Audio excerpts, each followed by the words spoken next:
Welcome to Math Practice with Miss Flaherty. Here's what you'll need. You'll need your YouTube workbook, and today we'll turn to page 34.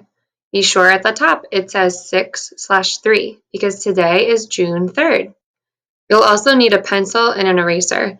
Feel free to pause or rewind the video as much as you'd like so you can work at your own speed. Hi first grade, I'm so excited for math practice today. Today we're going to be learning all about coins and the different value of coins. So before you get started with Miss Flaherty, I want you to listen to Annie and Moby. Pay really close attention to what each coin is called and the value of each coin. You'll even start to learn a little bit about how we can use skip counting to count up the total value of the coins we have. I can't wait to hear what you learned. Enjoy!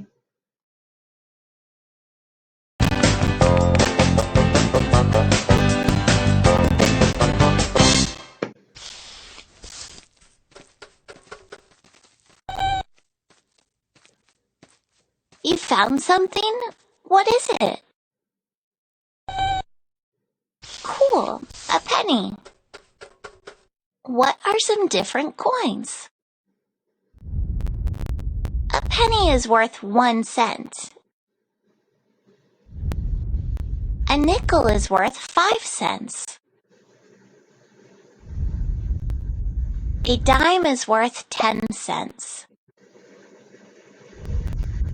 A quarter is worth 25 cents. A dollar bill is worth 100 cents or $1. How much money have you saved, Moby? We better count. How can you skip count to count coins? When you have a group of the same coins, you can skip count to find the total. Each nickel is worth 5 cents, so you can skip count by fives. There are 5, 10, 15, 20 cents. You're right, Moby. Quarters can get tricky to skip count, but there are only 4 skips to get to $1. 25, 50, 75, 100 cents, or $1.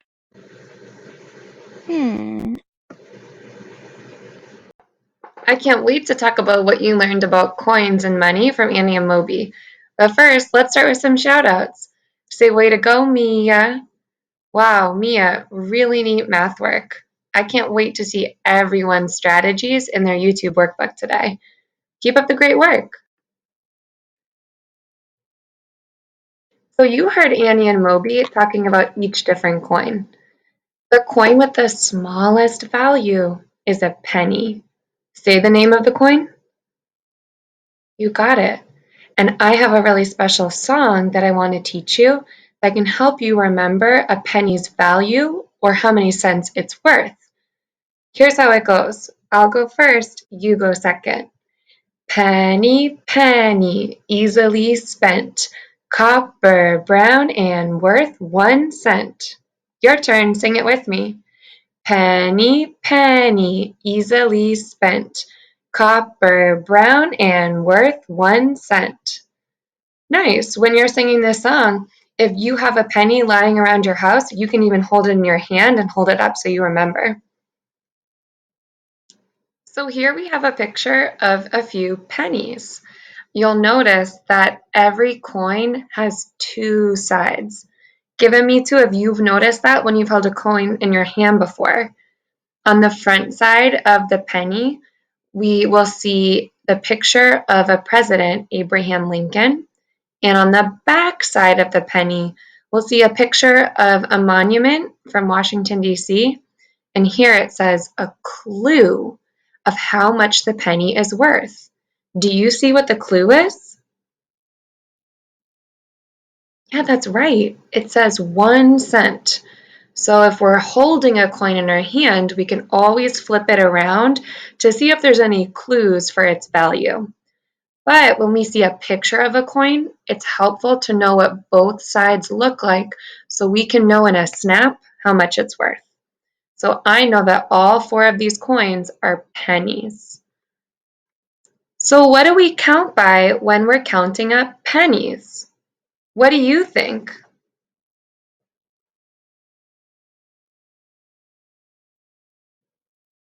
Ooh, nice job, first grade. That's right, we count by ones because a penny is worth 1 cent. So I'm going to show you a cool second grade strategy that you're going to put in your workbook to help you when you're counting up the value of any coins. So make sure you're open up to today's 6/3 Math with Miss Flaherty. Here's where you're going to show the strategies. So I'm going to draw a picture of the 4 pennies I see. And since I don't have time to draw the picture of the face and the monument and put all those words, I'm going to use a really efficient mathematician strategy. This is what it looks like. I'll draw a circle and put P for penny. That way, when my teacher or my teammate looks at my paper, they're going to know that I'm representing a penny in my paper. All right, so I'm going to draw 4 of these. Go ahead and put this in your workbook too. All right, now you told me that we need to count by ones to figure out the value of pennies. So go ahead and try to do that on your paper. What's the total value of these coins?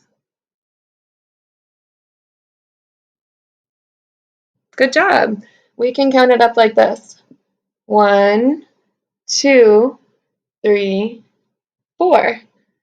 I know that these pennies are worth 4 cents. Now, as a mathematician, there's a few different ways we can write that total value. Whenever we're writing cents, we put that symbol or word after the value. So it would look like this. 4 cents. Or, and you've probably seen this at the store before, if you don't want to write out the word cents, you could write 4 and then a cent symbol, which is a C with an up and down line through the middle. The cent symbol comes after the value, so we say 4 cents. Great. Give yourself a big college-ready star if you labeled the value 4 cents in your workbook. Nice job. Are you ready for our next coin? All right. Now, in Annie and Moby's video, you probably saw a nickel. So here's a song to help us remember what a nickel's worth. I'll go first, you go second. Nickel, nickel, thick and fat. You're worth 5, I know that. All right, your turn to sing it with me. Nickel, nickel, thick and fat. You're worth 5, I know that. Giving me 2 cents if you've noticed how a nickel is pretty thick when you hold it in your hand. Awesome. So here, I noticed that the nickel has special things on each side as well. On the front side, there's a picture of a president, and on the back side, there's a picture of another building. And if I look really closely, there's a clue for its value. It says 5 cents. But again, sometimes when we have a picture of a coin, we won't get to see both sides. So it's important to know what both sides look like so we can know the value in a snap. So, what do we have to skip count by to figure out the value of nickels? What do you think?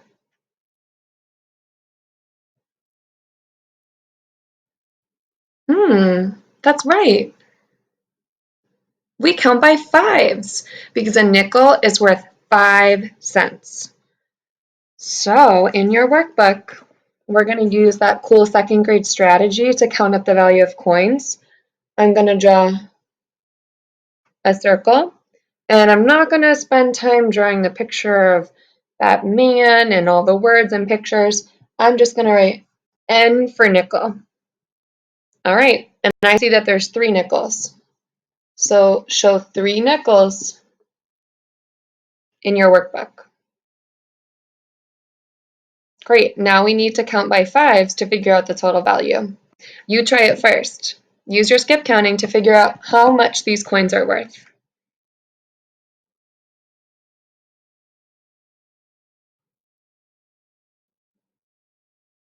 All right, let's check our work together. Are you ready? 5, 10, 15.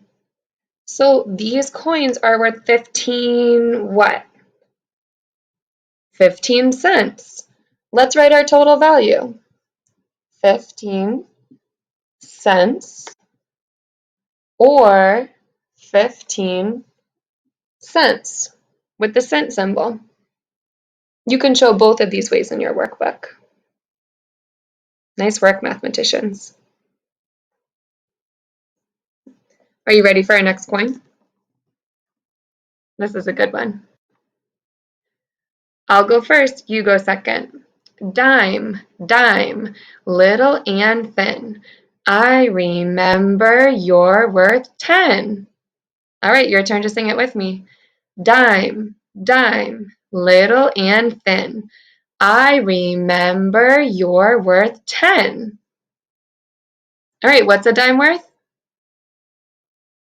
You got it. It's worth 10 cents. So here, I'm looking at the front side and the back side of the dime. I notice on the dime, it doesn't say 10 cents, it just says 1 dime. So we really need to remember the value of a dime as mathematicians. What do we need to count by when we're counting up dimes?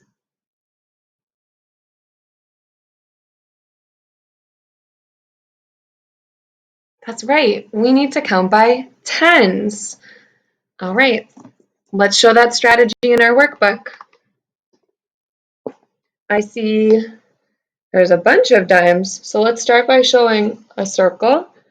And what do you think I'm going to write inside my circle to show that this is a dime? Yeah, you got it. I'm going to write D for dime.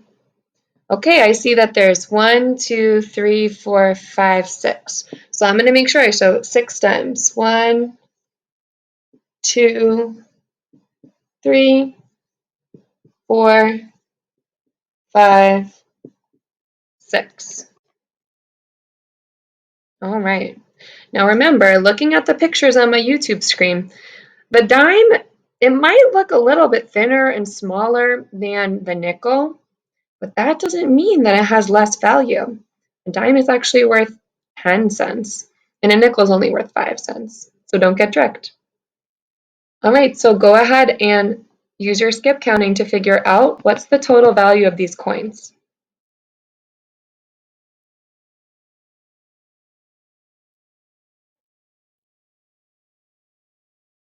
All right, let's count it together.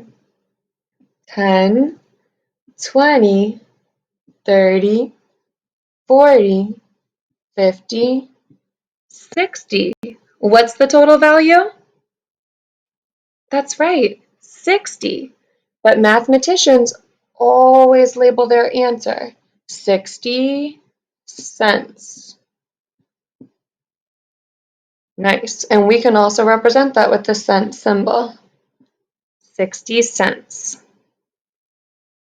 Check your work in your workbook. Big college star if you rocked it.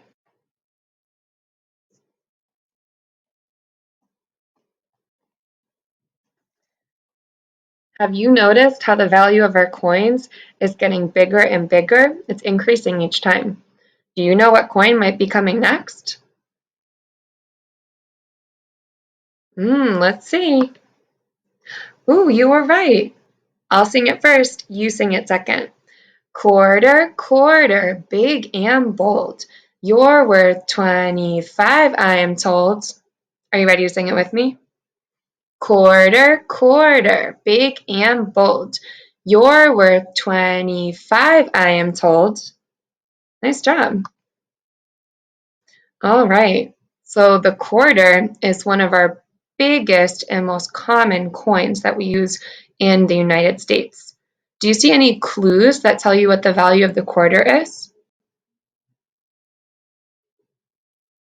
You're right. It looks like on this quarter, it says $quarter on both sides. That means that you need 4 quarters to make the same value as a dollar. I know Annie and Moby talked about that a little bit, but we'll talk more about dollars next time. So, what do we need to skip count by when we're counting up quarters? What do you think?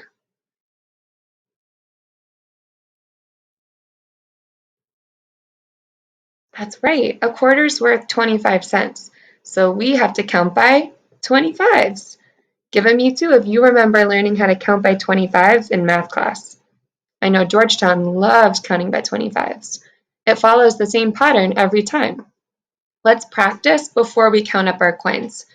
It goes 25, 50, 75, 100. Sing it with me. 25, 50, 75, 100.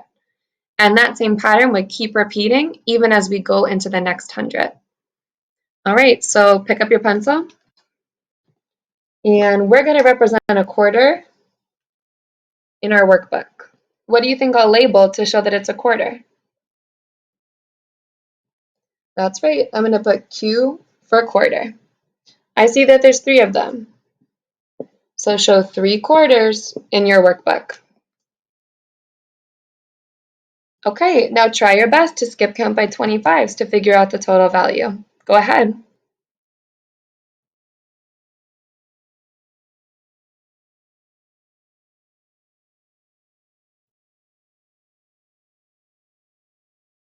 All right, let's check our work together. 25, 50, 75. What's the total value? 75 cents. Make sure you labeled your answer with cents. You can label it with the word or the cent symbol. Awesome job. Give yourself a pat on the back, teammates. Really nice job using your skip counting to help you count up the value of our different coins. I can't wait to work on some tricky questions when we have groups of lots of different types of coins. I'll see you next time.